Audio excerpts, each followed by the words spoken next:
Good morning to you all. Tere hommikust ja me oleme omal kokku leppinud, et kui läheb liiga kiireks ja ma jõua järele oma jutuga, et siis püüame nagu seda tempot vähem maha võtta. So it seems to me, as I travel around Europe, that vets come in two types. Those that love hematology and those that hate hematology.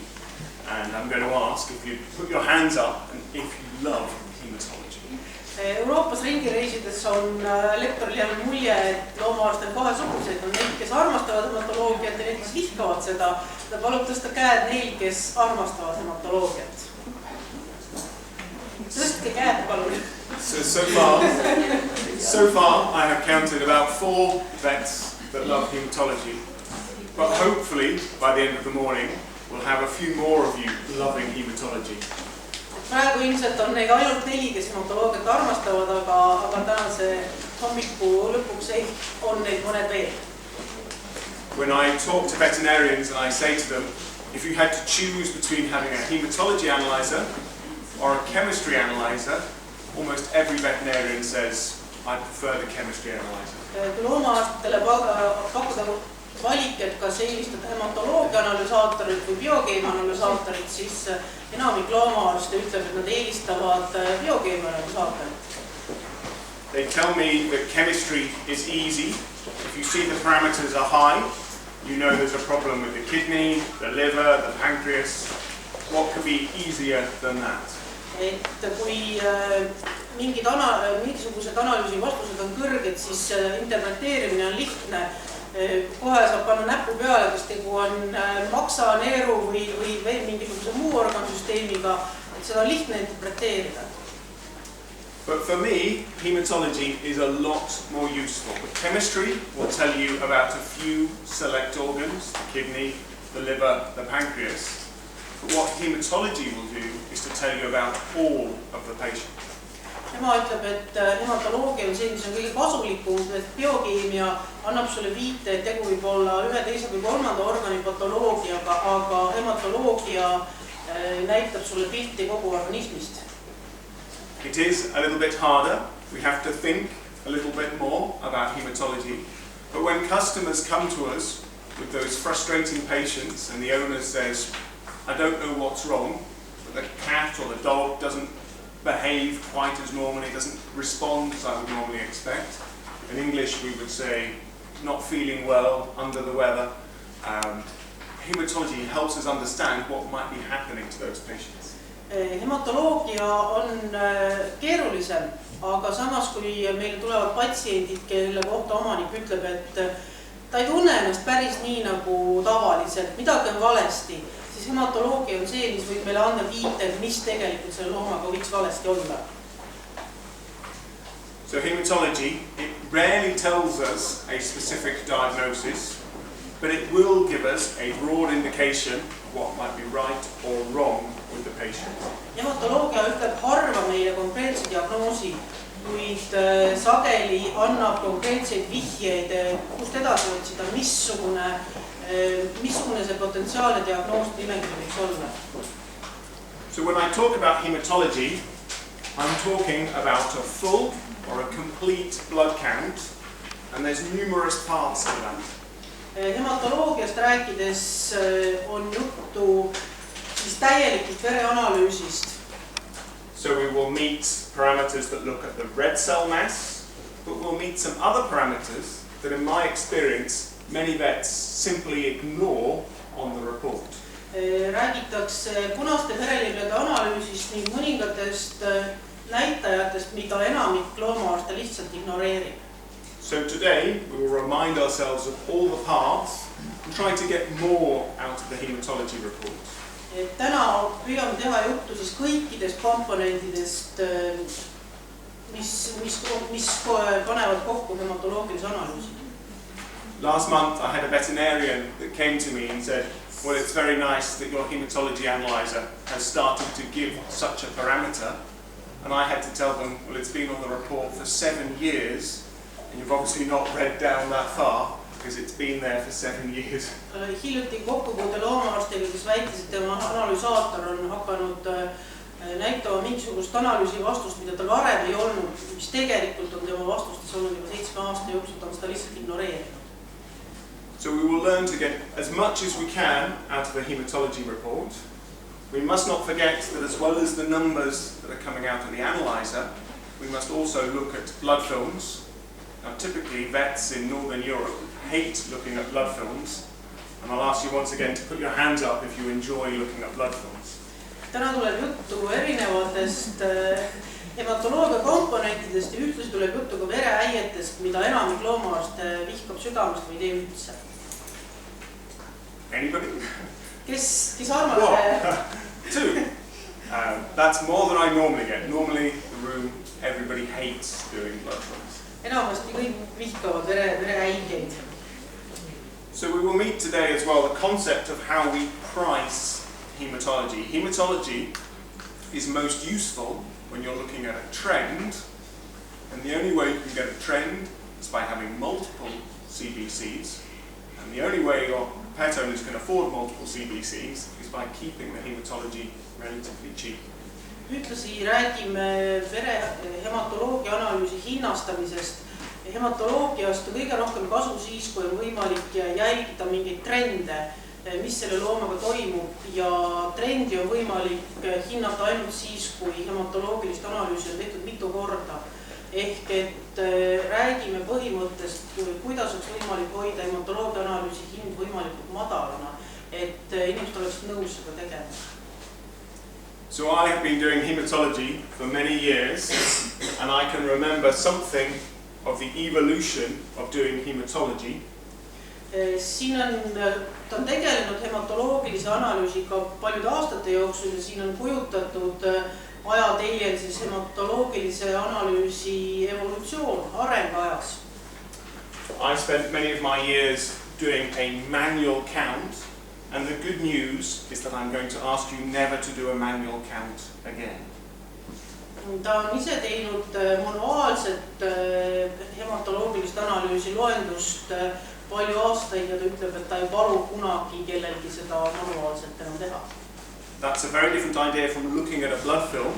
We continue to look at blood films because they give us information that we can't get from an analyzer. So we look microscopically at a blood film and get information that goes beyond the analyzer. Aga see ei puuduta nüüd vereäige uuringut, et vereäige uuringut ei asenda tegelikult mitte miski.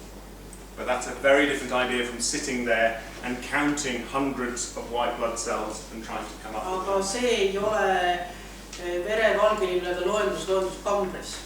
As busy veterinarians, you probably don't have time to do that, and that's work best sent to the reference laboratory. Seda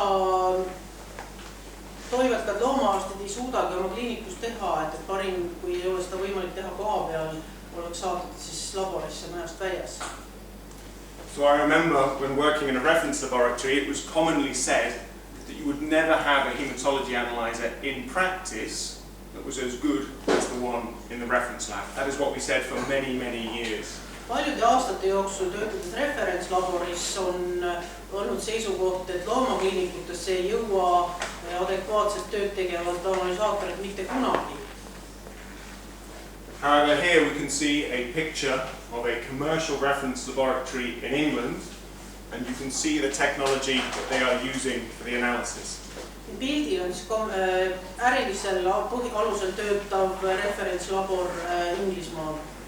So this is an analyzer that IDEX actually sells, and I can assure you the technology in here is identical to the ProSite which we sell to veterinary clinics today. Siin on siis referentslabori masin, mis töötab täpselt samasuguse tehnoloogia põhjal kui ProSite masin, mida on kõigil võimalik praegu osta. So there are some minor differences in how the samples move within the analyzer, but essentially it's near identical technology. Et masinaga töötamises on mõningad erinevused, aga põhimõtteliselt tehnoloogia on sama. However, a very important part of the process is the person running the analyzer, and it's vital that that person knows what they're doing. Analüüsimise juures muidugi üks oluline komponent on see inimene, kes selle masinaga töötab, et see on niisugune osa analüüsist, kus on võimalik palju vigu teha. So hopefully this morning we will learn to look critically at the numbers that come from our analyzer and understand more and appreciate what we can put complete faith in, what we can put partial faith in, and what we need to be doubtful of. Tänase hommiku jooksul siis vaatame neid numbreid, mis sealt masinast välja tulevad, püüdes hinnata, missugused nendest numbritest on täielikult usaldusväärsed, missugused on osaliselt usaldusväärsed ja millistele ei peaks üldse tähelepanu pöörama. At risk of repetition, whatever hematology analyzer you are using, you must anticipate that you will still need to look at blood films. And if you don't like looking at blood films, you must then be prepared to send those to a reference laboratory. Ükskõik missugust analüüsaatorit sa kliinikus kasutad, ikkagi on vaja teha vereäigeid ja kui sa ei ole valmis neid vereäigeid ise tegema, siis pigem saada nad majast välja laborisse uuringuks. So we will try to get through 10 tips. We may not have time to do all 10, but we will see how we do. Püüame läbida 7 või 10 näpunäidet. Ei ole kindel, kas jõuame kõik läbi käia, aga püüame anda endast parima. So tip number 1 starts with the idea that will sound very pedantic. However, we must realize that a hematocrit is not the same thing as a packed cell volume. Esimene näpunäide on see, et hematokrit ja packet cell volume, ehk siis tegelikult meie mõistes samuti hematokrit ei ole täpselt üks ja sama asi. So we are all familiar with veterinary practice, I trust, in taking a small glass tube, mixing the blood, and then filling the glass tube with blood, sealing the end, and then putting it in a centrifuge. Hematokriti määramisel kujutab hematokriti määramise klassikalist meetodit, kus veri pannakse hematokriti kapillaari ja tsentrifuugitakse spetsiaalses tsentrifuugis. So that is properly called a packed cell volume and not a hematocrit. Confusingly, these glass tubes are called hematocrit tubes, but what you're really getting is a packed cell volume. See, mida me siis klassikalise hematokriti määramisega saame, on tegelikult see packed cell volume, ehk siis rakkude üldarv. So when you put those glass tubes... Volume. Yeah. So when the tube sits within the centrifuge, the red blood cells are driven towards the distal end, the far end, by centrifugal force, and the red cells come to be packed together. Selles kapillaaris vere vormelemendid surutakse kokku ühte kapillaari ossa tsentrifugaaljõu toimel. In between the red blood cells is some plasma that is still trapped. Red blood cells don't sit like plates in a cupboard. There are gaps in between the red blood cells. Punaste vereliblede vahel on tegelikult vähesel määral vereplasmat.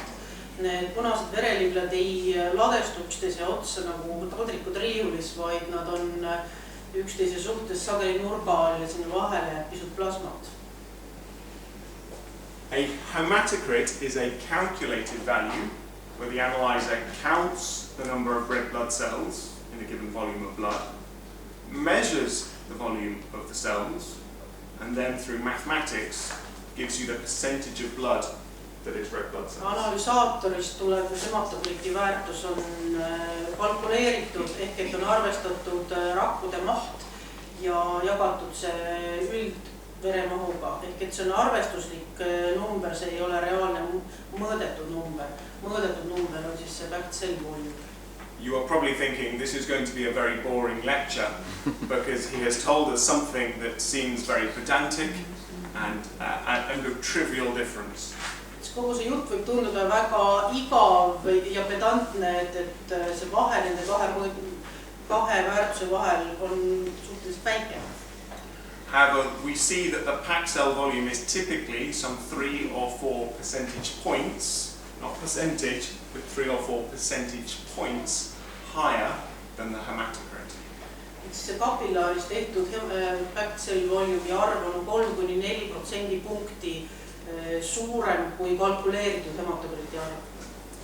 We often see a situation where perhaps somebody has admitted a feline patient, they have measured the packed cell volume, found it to be 25%. A day or so later, they use their hematology analyzer and find the hematocrit to be 20%. Me näeme sageli just kasspatsiente, kellel kapillaariga mõõdetud hematokriti väärtus on näiteks 25% ja hiljem analüsaatoriga saadud hematokriti väärtus on 20%. And so the confused veterinarian might say, well, 2 days ago I had 25% and today I have 20%. Is the cat, is the patient losing red blood cells? But ja no. See võib ajada kliinitsisti segadusse, loomaarsti segadusse, sest et ta näeb looma, kellel paar päeva tagasi oli hematokrit 25 ja nüüd on ta 20, et tekib tunne, et loom kaotab kuhugi punaseid vereliblesid. So today you will see many times that we're looking for a trend, and to get a meaningful trend you need to be consistent with your methodology. Oluline on näha trendi ja selleks, et seda trendi näha, on tähtis olla oma mõõtmisviisid püsib ühtlane kogu aeg. So we will come back to the concept of looking for trends and methodology later. You'll appreciate it's important to be ever so consistent. Ehk et ta rõhutab veel kord, et mõõtmisviiside püsivus, ühtlus on väga oluline. So the next 9 tips I hope are more interesting. Järgmised 9 näpunäidet on ehk pisut huvitavad. So next, with tip number 2, we turn our attention to patients with anemia and we decide how we should approach the anemic patient. Ja näpunäide number 2 puudutab aneemiat, kuidas läheneda aneemilisele patsiendile.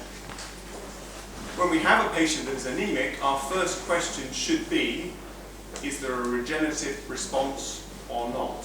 And by that I mean, is the bone marrow busy making new red blood cells? Aneemilise patsiendi puhul peaks olema esimene küsimus, kas see aneemia on regeneratiivne või mitte regeneratiivne, ehk et kas luuüdi tegeleb uute vererakkude tootmisega või ei. The most definitive way to decide if the bone marrow is busy making new red blood cells is to look at the reticulocyte count, absolute reticulocyte count. Kõige kindlam viis seda kindlaks teha, kas luuüdi toodab uusi verevormelemente või mitte, on vaadata retikulopsüütide hulka. When I was a student and when I taught at one of the vet schools, I used to tell the students that you would decide if a patient was regenerative or not by looking at the mean corpuscular volume and the mean corpuscular hemoglobin concentration. Varem ülikoolis rääkiski tudengitele sellest, et tähtis on vaadata verevormelementide keskmist hulka ja keskmist verevormelementide hemoglobiini sisaldust. The textbooks will tell us that when the bone marrow is producing new red blood cells, we expect to see an increase in the MCV. Raamatud ütlevad, et kui luuüdi toodab vererakke, siis need mõlemad numbrid peaksid suurenema. And that we would see paler cells with a lower MCHC. They're incompletely filled with hemoglobin. Peaksime nägema heledamaid rakke, milles on vähem hemoglobiini. However, in general, I recommend you don't read the textbooks because in this instance they are wrong. Ja ta soovitab need raamatuid mitte lugeda, sest need väited ei ole õiged. When we look at dogs that we know to have regenerative anemia, as decided by the concentration of reticulocytes, we find that only a very small percentage have the expected increased MCV and decreased MCHC. Regeneratiivse aneemiaga patsientidel tegelikult nendest on üsna väike osakaal, kellel tegelikult siis MCV on suurenenud ja MCHC on vähenenud. So this is what the textbook will look at. It's a very important question whether it's regenerative or not, but I would suggest you don't use this notion of macrocytic and hyperchromic to decide. better to use the reticulocyte concentration. Ei soovita vaadata siis seda, kas rakud on suured ja vähe ja heledad, vaid pigem jälgida seda, missugune on retikulotsüütide arv. The reason why it is so important to decide if it's regenerative or not is it helps us establish what the underlying cause might be. For regenerative anemia, it's a short list of hemolysis and blood loss. Regeneratiivse ja mitteregeneratiivse aneemia eristamine aitab meil püstitada diferentsiaaldiagnoosti nimekirja, missugused potentsiaalsed põhjused on selleks aneemias. So what are reticulocytes? Well, reticulocytes, if you will, are young red blood cells. We typically visualize them when we stain with new methylene blue, and you will see reticulocytes with their persistent reticulum can be seen as the stain is bound to the reticulum. Mis on retikulotsüüdid? Retikulotsüüdid on noored punased verelibled, mida on võimalik vereäiges visualiseerida värvides äiet metüleensinisega ja nendes punastes verelibledes retikuliin muutub siniseks, et ta visualiseerib, on eristav. It is very dependent on which analyzer you use, but as a general figure to quote, if you've got greater than 100,000 per microliter of reticulocytes in a canine sample, you have an indication that the bone marrow is busy making new red blood cells. Referentsväärtus võib olla erineva, kuid üldjuhul koertel, kui retikulotsüütide hulk mikroliitris ületab 100 000, siis see tõenäoliselt on regeneratiivne vastus. So when we look at this patient, you can see an unusually high concentration of reticulocytes, indicating that we have a regenerative anemia. Sellel konkreetsel patsientil on erakordselt kõrge retikulotsüütide arv, mis siis viitab, et tegu on regeneratiivse aneemiaga. So whilst we look at this patient, we should also ask ourselves the question, why do the hematology analyzers give a number of parameters to look at the red blood cells? Hematoloogia analüsaatori vastuseid vaadates tuleks endalt küsida, et miks analüsaator annab mitu erinevat numbrit, mis siis peaksid peegeldama punaste vereliblede seisundit. When I visited my human doctor, he was laughing at the veterinary profession for continuing to use hematocrit to look at oxygen carrying capacity. Kui ta käis oma arsti juures, siis tema arst naeris loomaarstide kui niisuguste peale, et loomaarstid endiselt kasutavad hematokriti väärtust hindamaks hapniku kasutust organismis. In the UK, there are two schools. One is the hematocrit school, and the other is the hemoglobin school. And I very strongly prefer to use hemoglobin to assess oxygen carrying capacity and not hematocrit. Inglismaal on kaks erinevat koolkonda, millest üks siis kasutab hematokriti väärtust, et hinnata hapniku sidumise võimet ja teine kasutab hemoglobiini väärtust selleks samaks, et tema pooldab pigem hemoglobiini arvu hindamist selleks, et näha hapniku kasutamist organismis. We will meet this concept later, but getting feline blood samples is challenging, it's difficult, and we often find broken red blood cells, but the hemoglobin is a more robust parameter, in my opinion. Kassidel on see kõik palju keerulisem, sest kassidel me näeme sageli katkisi punaseid vereliblesid, mille tõttu hemoglobiini väärtus on oluliselt usaldusväärsem. It is not unusual to see this pattern, where apparently, by contrast to the reference interval, the hematocrit is much lower than the hemoglobin. Kassidel juhtub sageli see, et hematokriti väärtus on oluliselt madalam, kui sellega võrreldes siis peaks olema hemoglobiini väärtus, et hemoglobiin on suhteliselt kõrgema. We frequently find vets will conclude a patient is anemic just by hematocrit and will not look at the hemoglobin parameter. Sageli loomaarstid kasutavad hematokriti väärtust, et hinnata, kas loom on aneemiline või mitte, ja ei vaata hemoglobiini väärtust. In my experience, it's usually because the red blood cells have been broken either in the patient, in the sampling, or potentially in the analyzer. Ja see juhtub sageli sellepärast, et punased verelibjad on katki. Juhtub see, et hemoglobiini väärtus on suhteliselt kõrgem. Punased verelibjad on katki ja nad võivad olla katki erinevatel põhjustel, nii patsiendi enda sees, proovi võttes kui ka analüüsi teostades. So today we will not talk in detail about the graphical output of the analyzers, but there are some points that I would like to make. Me räägi täna väga detailselt vereanalüüsi graafilisest väljendusest, mida annab meile analüsaator, aga räägime mõningatest punktidest. My experience when I talk to veterinarians using in-clinic hematology, be it with IDEX analyzers or otherwise, that they ignore the graphical output. Loomaarstiga rääkides tuleb välja, et väga paljud loomaarstid ignoreerivad vereanalüüsi graafilist kujutust. Is there anybody in the room that would put their hands up to say that they're using the graphical output? They're present on all analyzers. Kes kasutab vereanalüüsi graafilist väljendust, palun tõstke käed üles.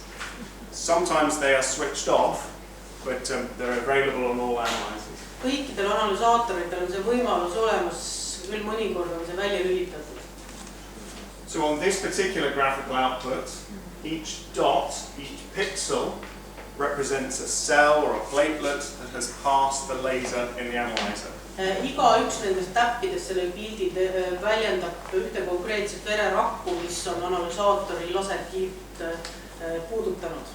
We don't have time to cover it in detail, but we have a normal patient and we have a patient with reticulocytosis. It's very quick to see, but I imagine you are considering, well, I could just look at the numbers of reticulocytes. What advantage does this give me?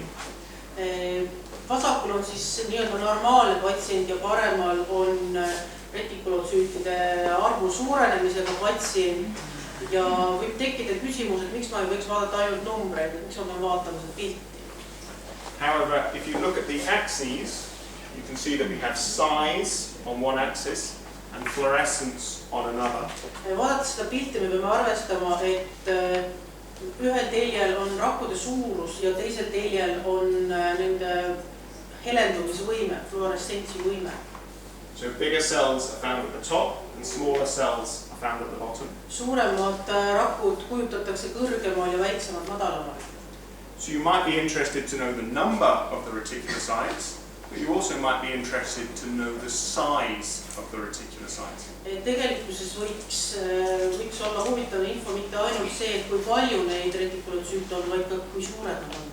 So we find with patients that have an iron deficiency that their reticulocytes become smaller and are found lower on the size axis. Näiteks rauapuudusega näilmega patsiendil retikulotsüütide suurus väheneb, ehk et nad on kujutatud pildil allpool. A quick glance will tell you whether the animal's bone marrow is making reticulocytes of a good size or otherwise. Kiire